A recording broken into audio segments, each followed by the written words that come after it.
Café Jurídico, episodio 106.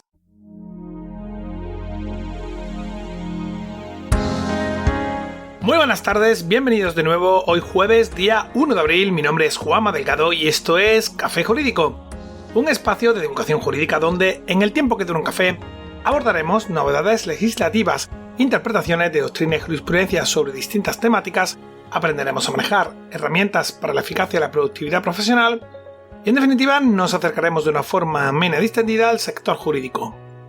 Comenzamos. Bienvenida, Virginia, un placer tenerte aquí de nuevo con nosotros. Buenas tardes, Juanma. Un placer volver a compartir un café jurídico contigo. Aquí estoy de vuelta para traer algunas sentencias recientes que me han llamado la atención por su relevancia en sus respectivos campos del derecho. Y cuéntame, ¿qué vamos a ver en el programa de hoy? Pues hoy he seleccionado 4 sentencias relativas al derecho de la Unión Europea, el laboral, el penal y el derecho civil, además de una quinta vinculada tanto al derecho penal como a la Ley Orgánica de Seguridad Ciudadana y a las actuaciones policiales, desgraciadamente tan en vanguardia estas últimas semanas. Bueno, pues vamos a dar comienzo de manera inmediata, que parece que tenemos un programa muy cargadito. Pero antes de empezar, cursosjurídicos.es, el entorno virtual de aprendizaje creado por y para profesionales del sector jurídico, aportando una visión de 360 grados sobre todos los aspectos relativos al ejercicio de este tipo de profesión, con un enfoque práctico y muy orientado a la adquisición de competencias.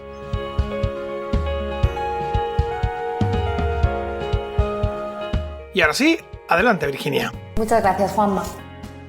Pues hoy comenzamos en el área de lo penal y el derecho comunitario con la sentencia 89/2021 del Tribunal Supremo, de fecha de 21 de enero, que trata sobre el derecho del recurrente a obtener la tarjeta de residencia temporal de familiar de ciudadanos de la Unión Europea. Me parece muy interesante porque el Tribunal Supremo nos da la regla general a aplicar respecto del derecho de residencia y libre circulación en la Unión Europea, combinando la jurisprudencia existente.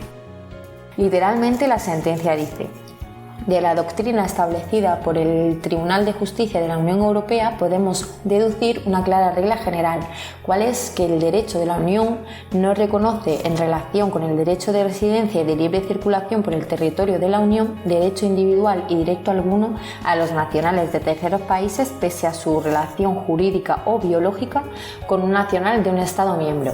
Es decir, como argumenta la sentencia del Tribunal de Justicia de la Unión Europea, no se aplica en principio a una solicitud de reagrupación familiar de un nacional de un tercer país con un miembro de su familia nacional de un Estado miembro de la Unión y que nunca ha ejercido su libertad de circulación.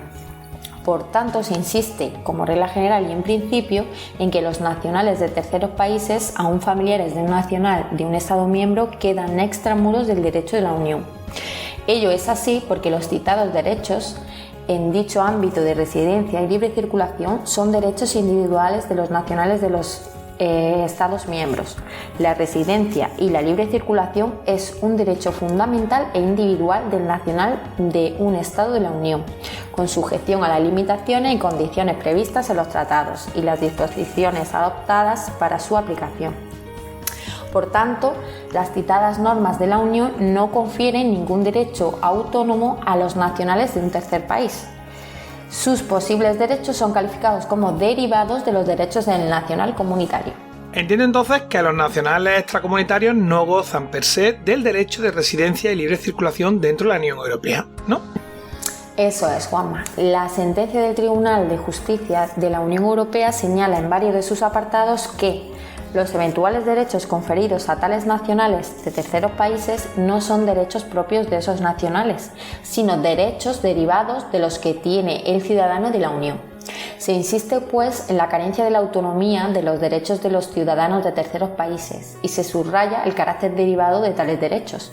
Prosigue el Tribunal Supremo comentando que esta regla general de no reconocimiento de derechos tiene límites.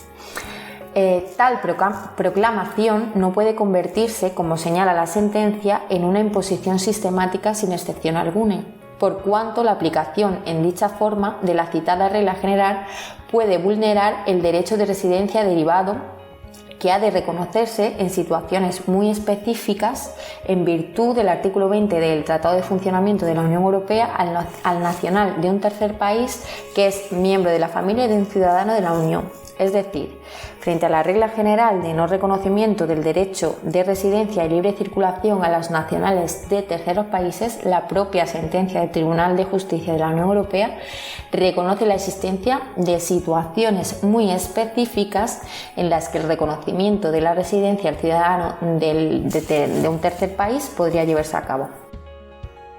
Por último, la sentencia pasa a desgranar las dos posibles situaciones que resultan de excepción. La primera es la relativa al derecho del ciudadano del tercer país como ampliación del derecho del ciudadano de la Unión, en los términos que expresamente utiliza el artículo 7.2 de la Directiva 2004/38/CE del Parlamento Europeo y del Consejo, de fecha de 29 de abril de 2004, relativa al derecho de los ciudadanos de la Unión y de los miembros de sus familias a circular y residir libremente en el territorio de los Estados miembros.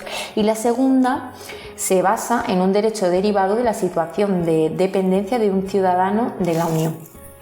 Esta sentencia resulta de sumo interés puesto que nos encontramos en un mundo totalmente globalizado y resulta de todo conveniente que conozcamos cuáles son los derechos de los que gozan tanto los ciudadanos europeos como los extracomunitarios. Efectivamente, Virginia, cada vez son más los clientes extranjeros procedentes tanto de la Unión Europea como de terceros países que solicitan asesoría jurídica en nuestro país y conviene tener clara cuál es su situación legal dentro de la Unión.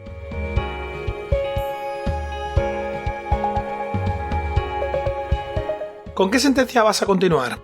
Sí, pues en el área del derecho laboral me ha llamado la atención la sentencia 48/2021 del Tribunal Superior de Justicia, Sala de lo Social de Zaragoza, de fecha de 15 de febrero, que a modo de titular da las pautas para valorar la posible incapacidad de un trabajador. Mira, Juanma, entrando en materia y para situarnos en el caso, esta demanda trata sobre una empleada de hogar que, tras haber intentado que se le reconociera la incapacitación permanente absoluta, demandó al Instituto Nacional de la Seguridad Social para que le fuera reconocida dicha situación o subsidiariamente la incapacitación total. Pues bien, en su día, el Juzgado de lo Social de Zaragoza dictó sentencia declarando que la trabajadora se encontraba en situación de incapacitación permanente total para su profesión habitual, y ambas partes recurrieron. Como resultado, el Tribunal Superior de Justicia declaró en su sentencia que la incapacidad permanente se define en el artículo 193 de la Ley General de la Seguridad Social como la situación del trabajador que, después de haber estado sometido al tratamiento prescrito y de haber sido dado de alta médicamente, presenta reducciones anatómicas o funcionales graves susceptibles de determinación objetiva y previsiblemente definitivas que disminuyan o anulen su capacidad laboral, sin perjuicio de que con posterioridad pueda producirse una mejora o un agravamiento, incluso una curación, siempre que la recuperación pueda considerarse desde el punto de vista médico como incierta. Es por ello que existen varias notas características que definen el concepto de incapacidad permanente. A. Que las reducciones anatómicas o funcionales sean objetivas u objetivables, es decir, que puedan contrastarse médicamente y de forma verosímil e indudable. B. Que sean previsiblemente definitivas, es decir, irreversibles o constatablemente incurables, siendo suficiente una previsión seria de irreversibilidad para entender tal situación incapacitante. Y C.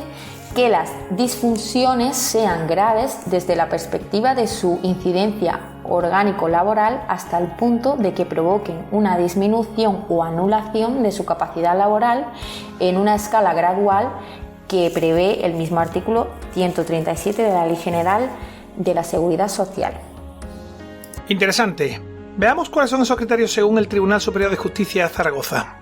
A continuación, el Tribunal Superior de Justicia nos define de forma bastante clarificadora cuál es la definición de una situación de incapacidad permanente absoluta. Concretamente nos dice que es aquella que inhabilita por completo a un trabajador para su profesión u oficio, lo que supone la previa concurrencia de la situación genérica de invalidez permanente del artículo 193 del mismo texto legal, esto es, aquella en que se halla el trabajador que, bien por contingencias comunes, bien por contingencias profesionales, sufre secuelas que le dejen reducciones anatómicas o funcionales graves, susceptibles de determinación objetiva y previsiblemente definitivas, con una determinada merma de su capacidad de trabajo. Prosigue el Tribunal Superior de Justicia afirmando que, para valorar el estado del trabajador y su incardinación en este concreto grado de invalidez, ha de estarse a una real y razonable capacidad de trabajo, de manera que se encontraría en esta situación aquel que sufre lesiones y reducciones funcionales que solo consienten trabajo en quehaceres livianos y sedentarios, y ello en un afán de superación que va más allá de lo razonable, con riesgo para su salud. Aquello que no puede realizar un quehacer asalariado con un mínimo de profesionalidad, rendimiento y eficacia en condiciones de rentabilidad empresarial, y todo aquel que solo puede desempeñar actividad que por cuenta ajena, con un esfuerzo y heroísmo excepcionales, no exigibles en modo alguno a ningún trabajador. Finalmente, la sentencia desestima las pretensiones del recurso de ambas partes y confirma la sentencia inicial del Juzgado de lo Social de Zaragoza que declaraba la incapacitación permanente total de la trabajadora. Muy relevantes ambas sentencias, tanto la del Juzgado de lo Social como la posterior del Tribunal Superior de Justicia ratificando la primera, esclareciendo la definición de la situación de incapacitación permanente absoluta. En el campo del derecho civil, ¿qué sentencia has decidido destacar este mes? Pues en esta ocasión destaco la sentencia 3/2021 del Tribunal Superior de Justicia con sede en Burgos, de fecha de 11 de marzo de 2021, que trata la controversia producida por el alquiler de una vivienda en Palencia, cuya propietaria resulta ser una mujer de avanzada edad y siendo el arrendatario un sacerdote. La sentencia estudia la supuesta estafa que este sacerdote llevó a cabo al no abonar la cantidad pactada y haberse valido de su condición de párroco para que la anciana accediese a la firma del contrato de arrendamiento sin que el acusado hiciese efectiva la cantidad de depósito y fianza que concretaron. En este caso, quiero hacer alusión a los presupuestos que en esta sentencia refiere para fijar el daño moral sufrido por la propietaria estafada. Concretamente, dice la sentencia que la sentencia ha valorado la edad de la perjudicada, mayor de 70 años, la situación de ansiedad padecida, el sentimiento de engaño, la necesidad de acudir a abogados, a la policía y a juicios, así como la decepción muy intensa que le ha supuesto que el acusado siempre hiciera manifestación de su condición de sacerdote. El recurso se limita a poner en duda que se produjera dicha situación, alegando que la propietaria no tuvo inconveniente en airear el caso a los medios de comunicación, circunstancia que no contradice lo afirmado por la audiencia, a la vista de que los hechos probados, por entender acreditada la existencia de daños morales, siendo su cuantía acorde con el criterio uniformemente mantenido por la jurisprudencia, de que la traducción económica de una reparación por esta clase de daños es tarea reservada a la discrecionalidad del tribunal y resulta inatacable. Qué caso tan curioso, ¿no? Efectivamente, Juanma, se trata de una sentencia bastante interesante, porque además de poder estudiar las alegaciones de ambas partes, a mi parecer nos encontramos ante una situación bastante pintoresca. Por un lado, tenemos a una mujer de avanzada edad que acude a los medios de comunicación para dar a conocer que un sacerdote la ha estafado, y por otro está el párroco que se ve en televisión acusado de unos hechos por los que aún no ha sido sentenciado en firme. Pero vamos, finalmente la balanza se inclinó hacia el lado del sí respecto a la indemnización por daños y que estaba fijada en 2.000 euros y curiosamente dicha cantidad es superior a la cuota del alquiler adeudada por el sacerdote, que solo accedía a 1.725 euros. Vamos, que al final el inquilino tuvo que pagar más del doble del alquiler que quiso dejar de abonar. Mal negocio. En fin, ¿qué nos trae en derecho penal? Pues os traigo una sentencia que es bastante interesante porque trata la circunstancia de agravación de parentesco. Concretamente es la sentencia 241/2021 del Tribunal Supremo, de fecha de 2 de febrero, y trata la muerte violenta de una mujer a manos de su pareja sentimental, con la que llevaba unida 9 meses. En este caso, La sentencia tiene muy en cuenta las declaraciones de todos los testigos, que van desde la familia de la fallecida hasta los amigos comunes de la pareja, y concluye que entre las partes existía solo una relación intermitente, que no convivían y que efectivamente tuvo una duración, como antes mencionaba, de 9 meses. Estas conclusiones resultaron muy relevantes, ya que por parte de las acusaciones particulares se proponía que se aplicara la circunstancia agravante del artículo 23 del Código Penal, y los magistrados del Tribunal Supremo argumentan, citando diversas sentencias que tratan esta circunstancia y definiendo claramente en qué presupuestos debe basarse la aplicación de esta agravante, la falta de estos respecto de este caso.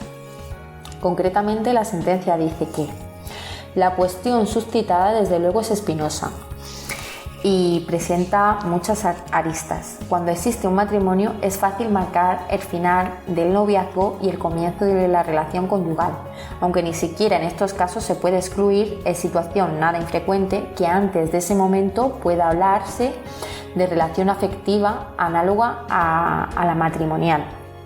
También sin matrimonio hay supuestos de meridiana claridad en que se puede hablar de unión semejante al matrimonio, al concurrir inequívocamente un proyecto compartido de vida común. Normalmente ello tendrá como consecuencia la convivencia, pero siendo este elemento indicador muy significativo, no es indispensable ni suficiente. En todo caso, hay que reiterar que el artículo 23 del Código Penal exige algo más que los artículos 153 y concomitables. 1. En cuanto introduce como nota la estabilidad que parece comportar cierto componente de compromiso de futuro, una vocación de permanencia. Y 2. No se preocupa de precisar que la falta de convivencia no excluye la agravación, como si se cuidan de indicar los preceptos modificados en 2004 con la Ley de Protección Integral contra la Violencia de Género. Es más reducido el círculo de sujetos comprendidos en el artículo 23.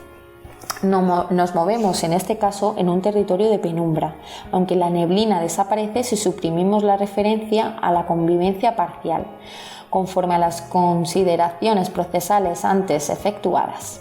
Pero aún con esta adición no acabaría de perfilarse la base fáctica precisa para la aplicación del artículo 23 del Código Penal. Una relación sentimental iniciada 9 meses atrás, en la que cada uno de los miembros de la pareja mantiene su domicilio, por más que de forma esporádica puedan pasar juntos fines de semana o en algún periodo vacacional, no puede decirse sin más datos que pueda asimilarse a la relación conyugal a los efectos del artículo 23 del Código Penal.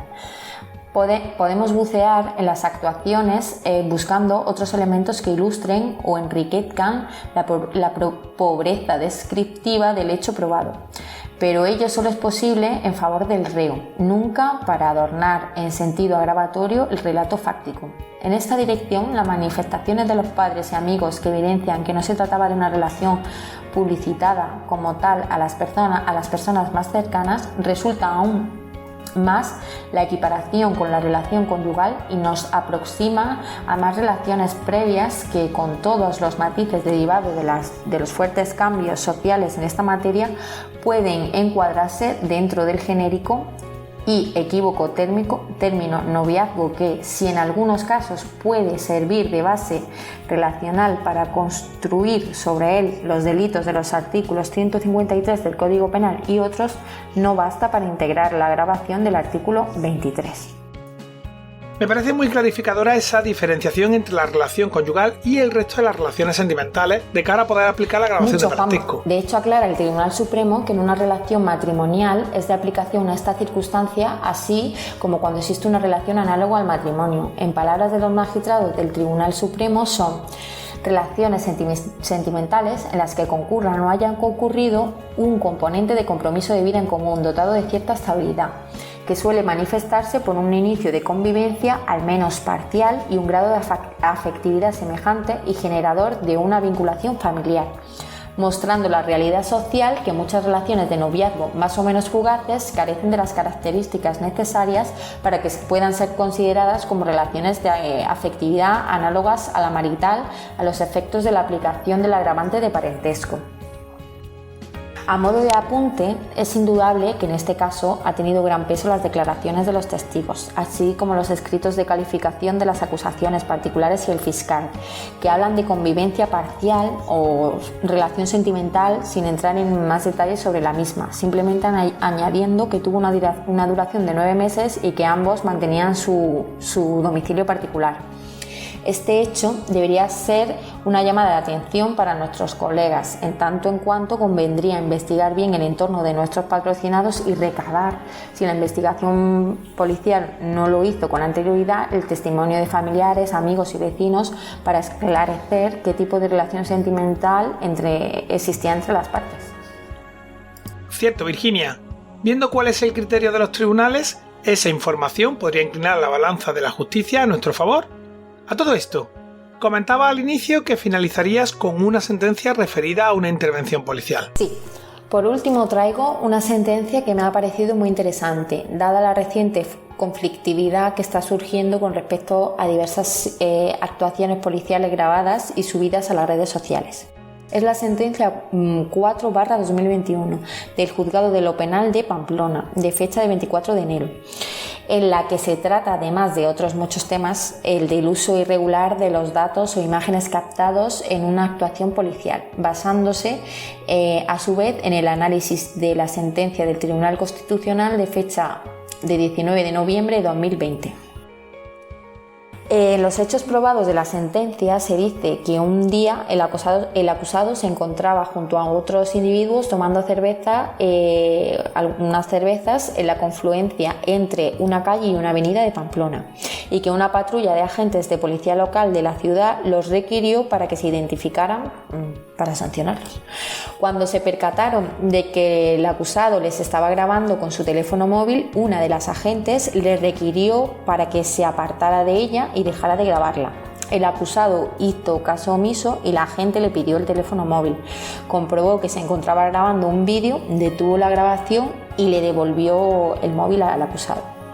El acusado en ese momento propinó un fuerte empujón a la agente en el pecho, lo que dio lugar a que dicho juzgado de lo penal se pronunciara sobre este tema al haber sido detenido el acusado como supuesto autor de un delito de lesiones y atentado contra agente de la autoridad. Pues bien, la sentencia afirma que, fuera de los casos del derecho fundamental a la información con mayúsculas, es decir, la realizada por profesionales del sector, que no se incluye en este análisis por ser evidente su posibilidad de actuación, se puede grabar por un particular la actuación policial, constituyendo una posible garantía en aras de evitar o poder alertar de algún abuso policial, pero con los límites fijados en la normativa reguladora. Lo que no se puede hacer es un ulterior uso irregular de los datos o imágenes, auténtico elemento objeto de discusión, como veremos, pues la referencia a la incorporación inmediata de la grabación a las redes sociales puede, en determinadas situaciones, como es este caso, constituir un uso irregular de las imágenes. Entonces, lo que todo el mundo se está preguntando: ¿los ciudadanos pueden o no grabar la actuación de la policía? En un principio sí, Juanma, pero con matices. El juzgado de lo penal continúa diciendo que a partir de ahí tampoco se ha discutido que el acusado comenzó a grabar la actuación policial y que la agente actuante le requirió para que dejara de hacerlo. Y ahora llega un dato de suma importancia apuntado por los agentes, pues ha incidido en que el acusado, mientras grababa, le informaba de que estaba subiendo la grabación a las redes sociales. Esto, como avanza la sentencia del Tribunal Constitucional analizada, que es la que mencionaba antes, de 19 de noviembre de 2021, podría constituir un uso irregular de los datos o imágenes captados. Es decir, la grabación no era en ese momento una garantía para evitar un posible abuso policial, sino una exposición mediática sin motivo alguno de los agentes actuantes y, más en concreto, de la agente a la que el acusado grabó de cerca y cuya identidad puede correr como la pólvora por las redes sociales sin motivo alguno para ello. A ello debemos añadir que, según la agente actuante, y así consta ya en el atestado, el acusado les estaba insultando. Todo ello hace que la orden de dejar de grabar no sea arbitraria, supuesto que ¿qué hubiera ocurrido si el acusado se hubiera limitado a grabar la actuación sin hacer mención a su divulgación en las redes sociales y si su conducta no es violenta con insultos a los agentes actuantes? Por otro lado, Insistimos, la conducta del acusado hubiera sido conforme a la normativa administrativa antes referida si se hubiera limitado a grabar la actuación policial para prevenir cualquier posible abuso policial. Debemos recordar que la otra salvedad del precepto, el derecho a la información en el sentido de acceso a los profesionales a informaciones de interés público, aquí no se da, siendo indudable que los profesionales de la información están plenamente legitimados para filmar imágenes de las intervenciones policiales, también con los límites antes citados, para la correcta realización de su trabajo. Por lo tanto, hay que tener en cuenta que los particulares podemos grabar actuaciones policiales al objeto de poder documentar un abuso policial, si éste se produjera, pero existen límites a este derecho, como es el hecho de divulgar dichas imágenes de los agentes de la autoridad en las redes sociales. Muy interesante. Por cierto, estos últimos días se han difundido unas imágenes bastante polémicas sobre una entrada en domicilio realizada por la policía para poner fin a una fiesta en la que aparentemente no se respetaban las medidas de prevención del COVID y demás. ¿Cuál es tu opinión al respecto? Si me permites, Juanma, prefiero no pronunciarme aún sobre este asunto. La información que nos llega por redes sociales y medios de comunicación en ocasiones puede ser confusa o estar sesgada, y aunque efectivamente parece que la actuación policial no fue la más acertada, creo que como profesionales del derecho debemos esperar a que se pronuncien al respecto a los juzgados y tribunales para tener una perspectiva más objetiva de los hechos. Pero te aseguro que estoy deseando que esa sentencia llegue a mis manos para poder comentarla en tu café jurídico. Muchas gracias y nos vemos en el siguiente. Claro que sí, perfecto. Nos vamos a ir despidiendo ya por hoy, que ha sido un programa intenso y con mucha información. Eso sí, antes de irnos, simplemente recordaros que desde nuestra página web, cafejurídico.es, es posible acceder a todos los episodios que hemos emitido hasta la fecha, escucharlos por series temáticas y, por supuesto, enviar dudas legales, pedir que tratemos un asunto concreto o mandarnos una opinión.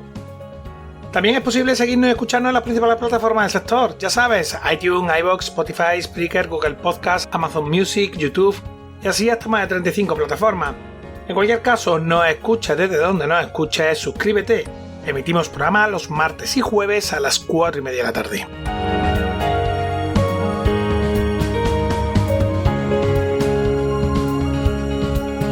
Como siempre, muchas gracias por tu tiempo. Recuerda que nos vemos el próximo martes, donde, un día más, acompañados de un café, nos acercaremos de una forma amena y distendida a las novedades y cuestiones del sector jurídico. Entre tanto, a cuidarse mucho y adiós.